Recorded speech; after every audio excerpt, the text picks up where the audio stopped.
Hello and welcome back. तो bearing capacity of soil unit 4 है ना, यूनिट 5 है, ठीक है। तो उसका हम लोग आज ख़त्म कर देंगे। आज ये लेक्चर होगा आपका 17, तो 17 या इससे बाद 18 लेक्चर होगा, तो इसमें हम लोग इसको फिनिश कर देंगे। तो प्लेट लोड टेस्ट हमको पढ़ना है ना, प्लेट लोड टेस्ट पढ़ना है और स्टैंडर्ड पेनिट्रेशन टेस्ट पढ़ना है, एसपीटी, ठीक है।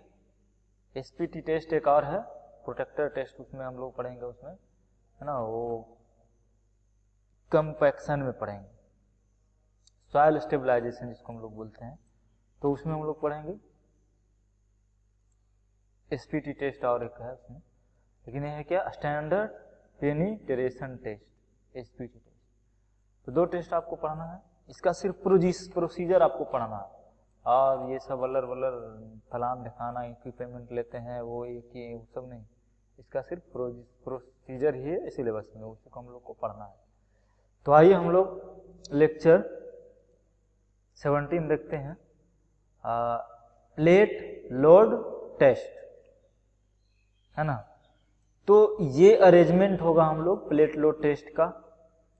अब ये सब क्या है मैं अब बारीकी से बताता हूं आपको। देखिए, ये आपका क्या है, ये है प्लेट, यहाँ पे है ना जो प्लेट, यहाँ पे है आपका प्लेट, यहाँ पे लगा हुआ है, पेन क्यों नहीं चल रहा, हाँ चलो, ये आपका है प्लेट। ये प्लेट किस चीज का बना होता है, तो ये प्लेट आपका माइल्ड स्टील का होता है, स्क्वायर होता है, ठीक है। यहाँ पे प्लेट लगा हुआ है, इसके चारों ओर प्रेशर गेज लगा देते हैं। अब ऐसा क्यों लगा देते हैं, देखो मेनली जो हम लोग प्लेट लोड टेस्ट यूज करते हैं, सेटलमेंट को मेजर करने के लिए इस टेस्ट यूज करते हैं, ठीक है ना। तो सेटलमेंट को मेजर कौन करेगा, डायल गेज ना, ये डायल गेज है, डायल गेज ही बताएगा आपको कितना सेटलमेंट हुआ है, ठीक है। तो हम हर साइड यहाँ पे 4 डायल गेज हम लेंगे, हर डायरेक्शन में डायल गेज लगा देंगे, क्योंकि हर डायरेक्शन में इक्वल सेटलमेंट नहीं हो सकता है, कहीं यहाँ पे ज़्यादा सेटलमेंट होगा, यहाँ पे सेटलमेंट कम होगा, तो इसलिए हम इसको जानने के लिए हर पॉइंट पे डायल गेज लगा देंगे। यहाँ पे प्लेट लोड पे, प्लेट लोड ये है ना प्लेट, इस पे हर जगह पे डायल गेज हम लोग फिक्स कर देंगे, जिससे हमको सेटलमेंट मालूम हो जाएगा, है ना। तो इस प्रकार डायल गेज लगा दिए। और ये सब अरेंजमेंट क्या है, तो देखिए ऊपर में एक ऐसा अरेंजमेंट, ये जैक है, ये आपका क्या है, जैक है। तो जैक के ऊपर हम लोग लोड रखे हैं। लोड क्या होता है, आप सैंड का भी पैकेट बना के रख सकते हैं, सैंड का पैकेट है सब, है ना। तो लोड हमने अप्लाई किया है सैंड का पैकेट जैक के थ्रू, जैक पे ये सब, ये जो प्लेट है ना, ये सिर्फ लोड कुछ नहीं, ये सब काम करेगा, ये जब जैसे नीचे जाएगा सेटल करेगा। जैक इस प्लेट के द्वारा ये सब अरेंजमेंट है, एकदम सीधा डायरेक्ट इस पे लोड आएगा, ये डायरेक्ट इस पे लोड आएगा धीरे धीरे, है ना। तो यहाँ पे हम लोग सीमेंट का पैकेट रखते हैं, इसी प्रकार आप लोड अप्लाई कर सकते हो। टनों टन में लोड होता है, बहुत सारा लोड होता है इस पे, क्योंकि बिल्डिंग का लोड आता है तो कितना आता है, बहुत सारा आता है लोड, तो वहाँ पे बहुत सारा 100 टन तक हम यहाँ पे लोड अप्लाई कर सकते हैं इस प्लेट पे। ये फील्ड टेस्ट है, हम लोग लैब में इसको नहीं कर सकते हैं, फील्ड में ही जाके कर सकते हैं।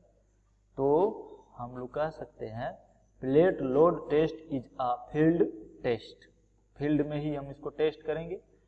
और टेस्ट के लिए देखिए सॉइल कैसा होगा, तो ये टेस्ट वैलिड है कोहेजन लेस सॉइल के लिए टेस्ट वैलिड है ना।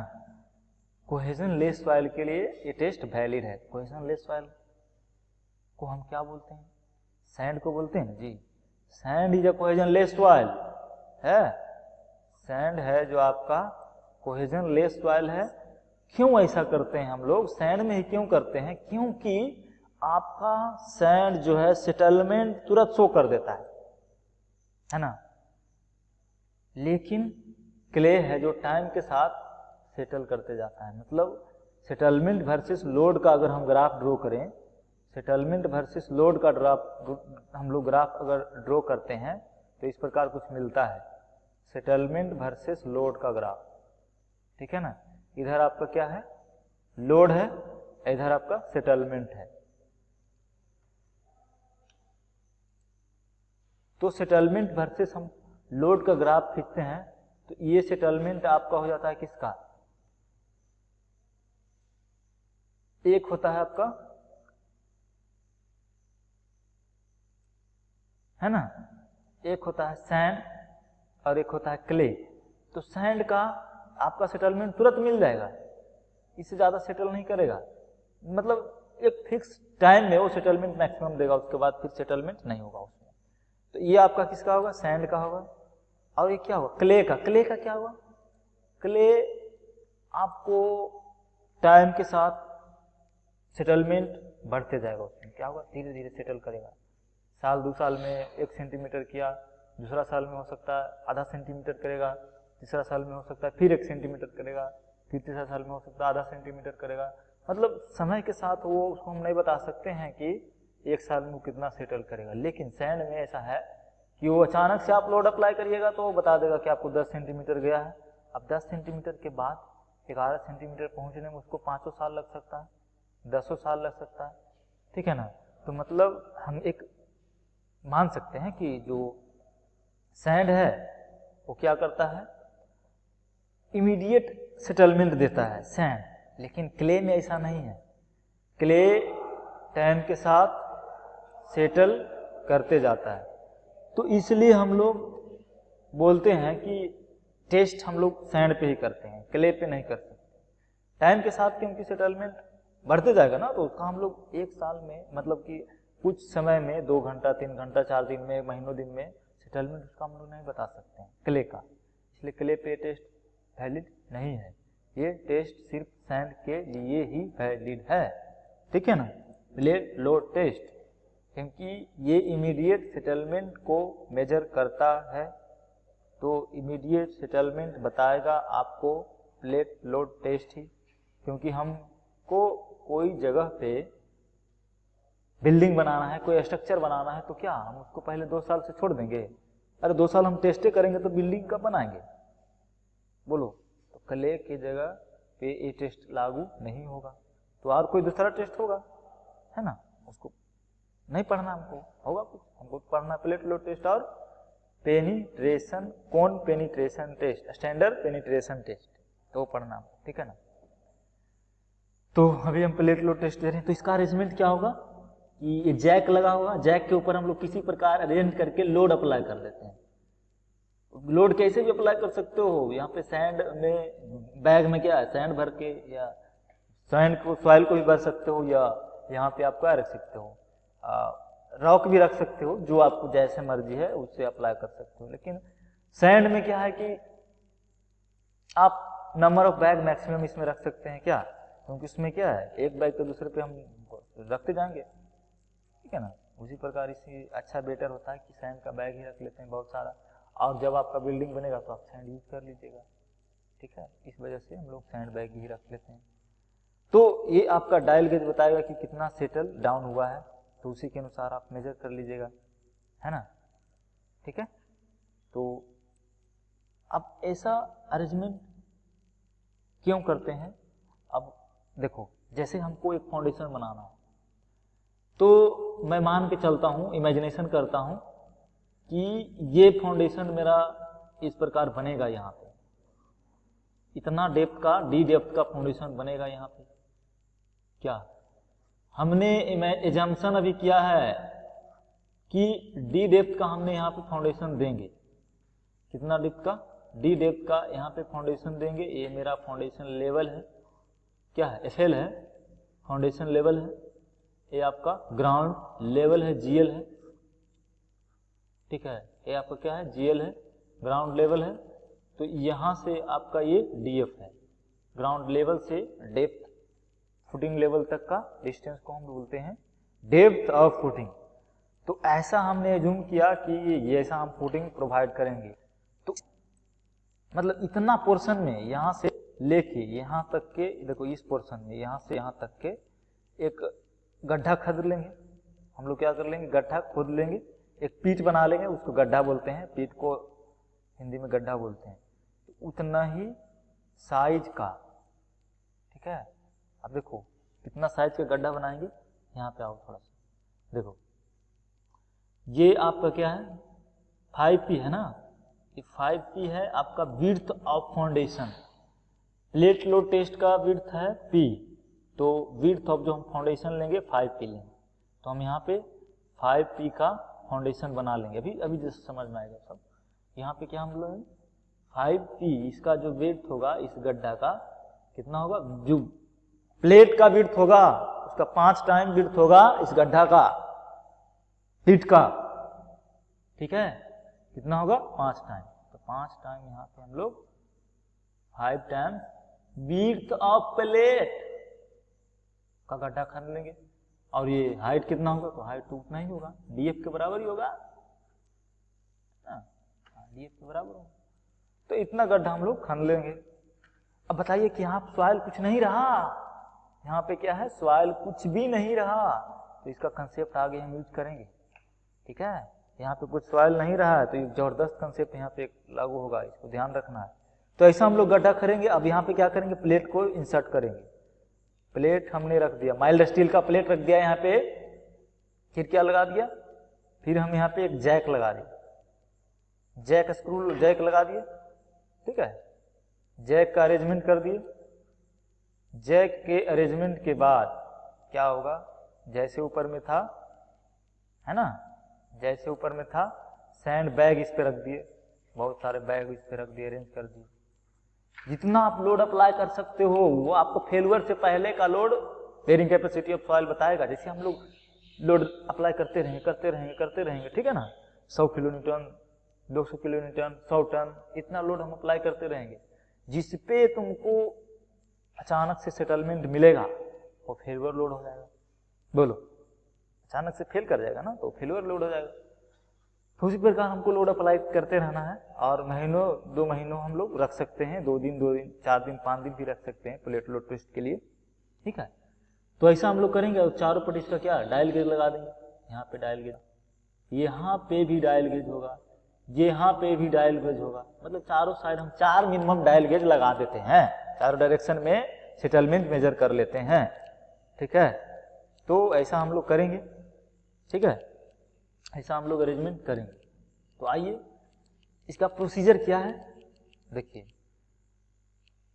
Take a square mild steel plate, हम लोग को प्लेट कैसा लेना है, स्क्वायर माइल्ड स्टील प्लेट कैसा होगा, देखिए ये होगा आपका, ये यही आपका, ठीक है। ये आपका क्या है, प्लेट है, ये सब प्लेट का अरेंजमेंट है ना। देखिए डायल गेज लगा हुआ है, यहाँ पे डायल गेज है, ये डायल गेज है, इधर भी डायल गेज है, वहाँ भी डायल गेज होगा। 4 डायल गेज मिनिमम हम लोग प्रोवाइड करते हैं। ये फील्ड में है, सब काम ये सब हो रहा है। यहाँ पे सेटलमेंट बताएगा आपका डायल गेज कि कितना सेटल किया है आपका फील्ड। देखो सॉइल पे रखा हुआ है ना जी, अरे यहाँ पे रखा हुआ है, सॉइल पे रखा हुआ है, और ऊपर में क्या है, ऊपर में आप जिस तरह से लोड अप्लाई कर सकते हैं। ये जैक है आपका, क्या है, ये जैक है, ठीक है, ये जैक है, ये प्लेट है आपका, जैक पे, जैक से प्लेट पे हमने लोड अप्लाई किया, ठीक है। तो इस प्रकार आपका अरेंजमेंट होगा, है ना। तो हम लोग को क्या कह रहा है कि taken square mild steel plate, वो स्टील किसका होता है, प्लेट किसका होता है, माइल्ड स्टील का, जिसका साइज कितना आप ले सकते हो, तो साइज आप ले सकते हो 450 का, ये विड्थ और लेंथ, मतलब स्क्वायर है तो क्या होगा, अरे स्क्वायर में क्या होगा, लेंथ विड्थ इक्वल होगा ना, बोलो होगा कि नहीं, होगा ना। तो स्क्वायर प्लेट हम लिए हैं तो 450 से आप स्टार्ट करिए, 750 तक रुक जाइए, यानी बीच में आप 600 को भी ले सकते हैं। ये 3 प्रकार का प्लेट आप ले सकते हैं इस टेस्ट के लिए, है ना, ठीक है। तो assuming width of plate VP, VP क्या है आपका, विड्थ ऑफ प्लेट है है ना। ये प्लेट है जी, ये प्लेट जो हम लिए हैं इसका विड्थ है VP। ओ ये जो प्लेट हम लोग लिए हैं, ये प्लेट लिए हैं, स्क्वायर प्लेट दिख रहा है कि नहीं बताइए ना। ये स्क्वायर होगा, जितना लेंथ उसका विड्थ होगा, इसका विड्थ कितना होगा VP होगा। चलिए, और जो हमने गड्ढा खदा है, जो गड्ढा खदा है इधर इधर जो हमने गड्ढा खदा है ना, इसका जो विड्थ होगा कितना 5 टाइम्स ऑफ VP। हाँ तो वही द विड्थ ऑफ फाउंडेशन, वही जो फाउंडेशन जो हम वहाँ पे लगाना चाह रहे हैं, मतलब गड्ढा खंद रहे हैं और टेस्ट अभी कर रहे हैं ना। हाँ तो उसका विड्थ कितना मिनिमम खंदेंगे 5 टाइम्स VP। ज़्यादा भी खंद सकते हैं, कोई दिक्कत नहीं, लेकिन मिनिमम इतना आपको तो लेना ही। ठीक है। This test can be done on cohesionless soil, most important point, जिसको हम लोग सैंड भी बोलते हैं। That is called C equal to 0। Cohesionless soil है, मतलब आपका कोहेसिव सॉइल है ही नहीं, तो C किस पे डिपेंड करता है, कोहेजन पे। C कोहेजन ही बोलते हैं, तो वहां पे क्या होगा, C का वैल्यू 0 होगा, क्योंकि कोहेजन लेस सॉइल है, तो C उसमें कोहेसिव कुछ है ही नहीं, तो C देता है आपका कोहेसिव इन नेचर, तो C 0 हो जाएगा वहां पे, क्योंकि कोहेजन है ही नहीं सॉइल में, है ना। तो C इक्वल टू 0 हो जाएगा। तो हमने आपको एक बताया था ultimate bearing capacity of soil का फॉर्मूला क्या होता है, QU, ultimate bearing capacity of soil. QU equal to क्या होता है, फोर स्क्वायर के लिए, डिफरेंट के लिए भी हम बताए थे, याद करिए लेक्चर 14-15, यही होगा कि foundation bearing capacity of soil not a property of soil, it is also property of foundation. मतलब shape and size of foundation पे भी डिपेंड करेगा आपका कौन, बेरिंग कैपेसिटी ऑफ सॉइल, कि आपका स्ट्रक्चर कैसा, फाउंडेशन कैसा है, स्क्वायर है, ट्राइपोजोडल है, सर्कुलर है, तो उस पर भी डिपेंड करेगा। तो QU इक्वल टू कितना हो जाएगा स्क्वायर के लिए, अरे देखिए ना, Q इक्वल टू क्या लिखे हैं स्क्वायर के लिए, 1.3 NC, है ना, 1.3 NC QNQ plus 0.4 V gamma N gamma, ये स्क्वायर के लिए लिखा थे प्रीवियस लेक्चर में। तो Q इक्वल टू कितना होगा 1.3 NC, अरे यहाँ भी हम पढ़ाए थे, देखिए ना, इधर भी था आपका कि फुटिंग, देखो सर्कुलर फुटिंग के लिए था, अरे ये किसके लिए था,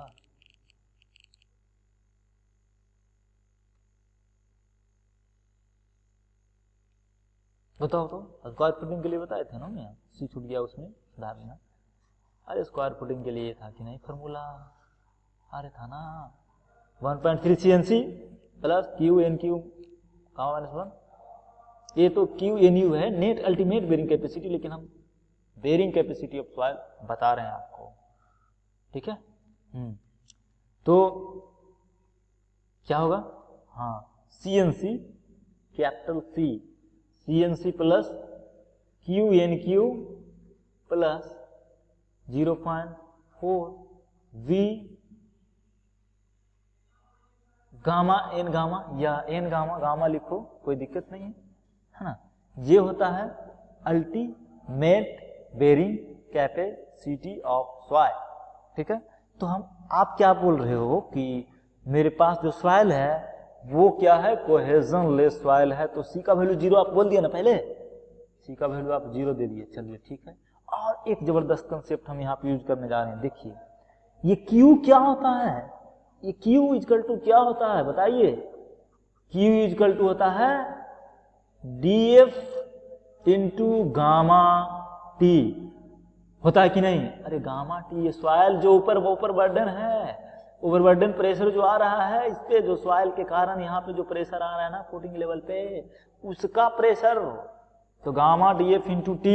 अब बताइए यहाँ पे कुछ सॉइल है ये नहीं है, तो प्रेशर आएगा क्या, अरे आएगा, बोलिए, यहाँ पे कोई सॉइल नहीं ना है, हम जो सॉइल था उसको निकाल लिए बाहर खंद के, यहाँ पे जो सॉइल था उसको हम बाहर खंद के निकाल लिए, तो क्या यहाँ पे कोई सॉइल अब रहा नहीं रहा, तो ये भी 0 हो गया, बोलिए 0 हुआ कि नहीं, अरे हुआ ना।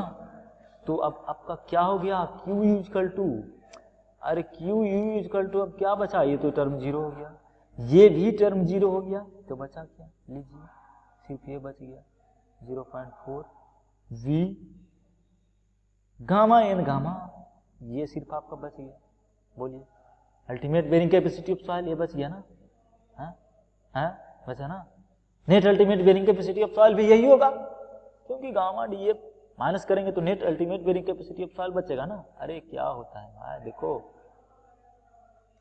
Q N U equal to क्या होता है, Q U minus D F into gamma T. अब बताइए है ये नहीं है तो क्या होगा, दोनों इक्वल होगा ना? दोनों इक्वल होगा कि नहीं? Q N U equal to Q U हो जाएगा, होगा ना? बोलिए Q N equal to Q U हो जाएगा, क्योंकि डी एफ इंटू गामा है ये नहीं था। क्या बताइए,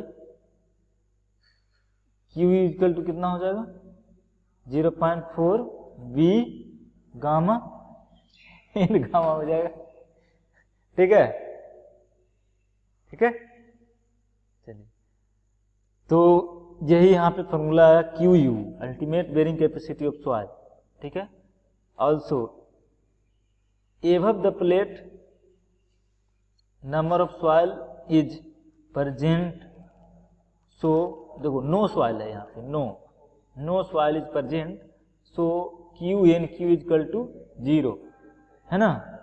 Q N Q is equal to 0 क्योंकि उसके ऊपर सॉइल है ये नहीं है, तो क्यू एन क्यू का वैल्यू 0 हो गया। तो फाइनली आपका ultimate bearing capacity of the soil हुआ, ये क्या हो गया, ये हो गया 0.4 बी गामा एन गामा हो गया, है ना? चलिए तो हम लोग यहाँ पे देखिए, ये जो क्यू यू निकला मतलब ultimate bearing capacity of soil निकला है, ठीक है ना? ये निकला। अब तो ये आप फार्मूला से निकालें, अब आप प्लेट से निकालिएगा। प्लेट आप जो फेल करेगा जिस लोड पे, वो आपको क्या होगा, लोड फेलुअर होगा ना। अरे आपने लोड अप्लाई किया उस प्लेट पे लोड अप्लाई किया, तो इस पे आप प्लेट का सेटल करेगा अचानक से, तो फेलुअर लोड होगा। बोलिए होगा कि नहीं? तो उस लोड को हम बोल दिए क्यू एफ बोल दिए, लोड एट फेलुअर, मतलब वहां पे सॉइल आपका क्या कर गया था, सेटलमेंट अचानक से मिल गया। ठीक है, वहां पे आपका सॉइल क्या कर गया है, फेल कर गया है, बेरिंग कुछ ले ही नहीं रहा, बेरिंग उसका जो सॉइल का लेने की क्षमता था वो घट गया, अब नहीं ले रहा है। बेरिंग कैपेसिटी ऑफ सॉइल इसमें क्या हो गया, 0 हो गया, मतलब निग्लिजिबल हो गया, 0 के बराबर हो गया। ठीक है, तो बहुत कम हो गया, 0 तो नहीं कह सकते हैं, बहुत कम हो गया। तो हम तो प्रेशर निकाल रहे हैं ना, ultimate bearing capacity of pressure, तो लोड वर्सेस एरिया क्या होगा, प्रेशर होगा, फोर्स अपॉन एरिया प्रेशर ही होगा ना। तो बेरिंग कैपेसिटी ऑफ सॉइल जो होगा एरिया से डिवाइड करना पड़ेगा, तो एरिया ऑफ प्लेट क्या होगा, एरिया ऑफ प्लेट बताइए ना क्या होगा। अरे ये स्क्वायर है तो इसका विड्थ है और ये भी विड्थ हो गया ना, तो एरिया ऑफ स्क्वायर क्या होगा, बी स्क्वायर होता है। बोलिए, तो क्यू यू पी आप यहां से भी निकाल लीजिएगा। ठीक है, क्यू यू पी आप यहां से निकाल लीजिएगा, Q F load at failure upon B square, है ना? तो यही आपका निकल के आ गया क्यू यू पी। अब देखिए किसी सॉइल का आपको क्या पता करना है, एन गामा या गामा कोई चीज पता करना है, तो आप इसको इक्वेट कर दीजिएगा यहाँ से, है ना? यहाँ से क्या इक्वेट कर दीजिएगा, 0.4 B gamma N gamma equal to कितना हो जाएगा, Q F upon B square हो जाएगा। तो यहाँ से जो आपको कैलकुलेशन करना है वो आप कैलकुलेट कर लीजिएगा, है ना? तो निकल के आ जाएगा। तो यही था प्लेट लोड टेस्ट। ठीक है, this test is done in field, तो जानते हैं, बता ही दिए थे कि ये टेस्ट हम लोग कहाँ पे करते हैं, फील्ड में ही करते हैं। It is also short duration test, क्योंकि हम लोग क्ले में टेस्ट करते हैं तो साल 2 साल लग जाता है उसमें, लेकिन सैंड में इमीडिएट सेटलमेंट उसमें मिलता है, तुरंत उसमें हम लोग टेस्ट कर सकते हैं। ठीक है, settlement can be also compute using this test as under. तो सेटलमेंट हम लोग कैसे कंप्यूट कर सकते हैं, तो आपका सेटलमेंट किसका, settlement of foundation upon settlement of क्या, ये सेटलमेंट किस में हुआ, ये सेटलमेंट फाउंडेशन में हुआ, एसएफ है settlement in foundation, settlement by plate, ठीक है ना। Settlement of foundation upon settlement of plate equal to होता है width of foundation divide by width of plate. ये वीएफ जो लिखा है विड्थ ऑफ प्लेट है, ये विड्थ ऑफ फाउंडेशन है, सॉरी ये विड्थ ऑफ फाउंडेशन है और ये विड्थ ऑफ प्लेट है। यानी कि जो हम लोग सेटलमेंट फाउंडेशन में निकालेंगे वो किसके हेल्प से निकाल रहे हैं, प्लेट के हेल्प से निकाल रहे हैं, ठीक है ना। हम लोग जो सेटलमेंट निकाल रहे हैं इसमें किसके हेल्प से निकाल रहे हैं, प्लेट के हेल्प से। तो settlement of foundation upon settlement of plate equal to होता है VF upon BP into BF plus 0.3 divide by BP plus 0.3 divide by VF upon 0.3, है ना। तो ये आपका क्या हो गया, सेटलमेंट हो गया किसमें, सॉइल में सेटलमेंट कितना हुआ ये पता हमको चला, ठीक है ना। तो ये सेटलमेंट निकल गया, है ना। सेटलमेंट इन फाउंडेशन, ठीक है, settlement in foundation upon settlement by plate. Plate के द्वारा सेटलमेंट हम लोग निकालते हैं, फाउंडेशन में सेटलमेंट निकालते हैं तो पहले प्लेट में निकालेंगे तो उससे हम रिलेट कर देंगे, ऐसे निकाल सकते हैं यहाँ से जी। अरे इसको मल्टीप्लाई कर देंगे तो क्या हो जाएगा, width of foundation upon width of plate into width of plate plus 0.3 divide by width of foundation plus 0.3।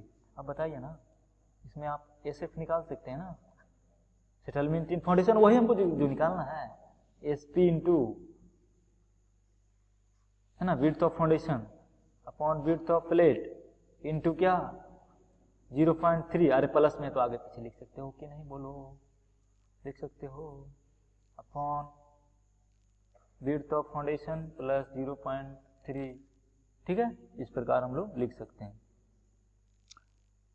अब इसको देखो याद किस रखना है, यहाँ सेटलमेंट किसका वर्सेस हम लिख रहे हैं, इसका सेटलमेंट ऑफ फाउंडेशन ऊपर रहेगा क्योंकि हमको इसी को निकालना है, और ये सेटलमेंट किसका है, प्लेट का है, तो ये हमेशा ऊपर है सब में, F से है सब ऊपर में, F यहाँ पे ऊपर है, यहाँ भी F लेकिन यहाँ पे नीचे हो जाएगा, F ऊपर है तो यहाँ भी F ऊपर, फिर यहाँ F नीचे। 0.3 तो दोनों में कॉमन है, 0.3 दोनों में ऐड कर लो, BP, इस प्रकार इसको याद रख सकते हो, ठीक है।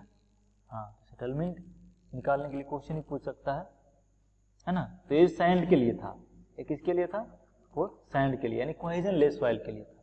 अब कोहेसिव सॉइल में अगर बलजोबरी आप टेस्ट करना चाह रहे हो तो क्ले के लिए आप टेस्ट करोगे बलसोबरी, तो ये आपको मिलेगा SF upon SP equal to width of foundation upon width of plate.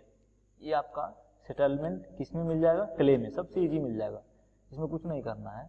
Settlement in clay हो जाएगा, settlement in plate into width of foundation upon width of plate. यहाँ से आप सेटलमेंट कितना आपका सेटल किया है वो आप निकाल सकते हो यहाँ से, बस यही तो हमको निकालना था।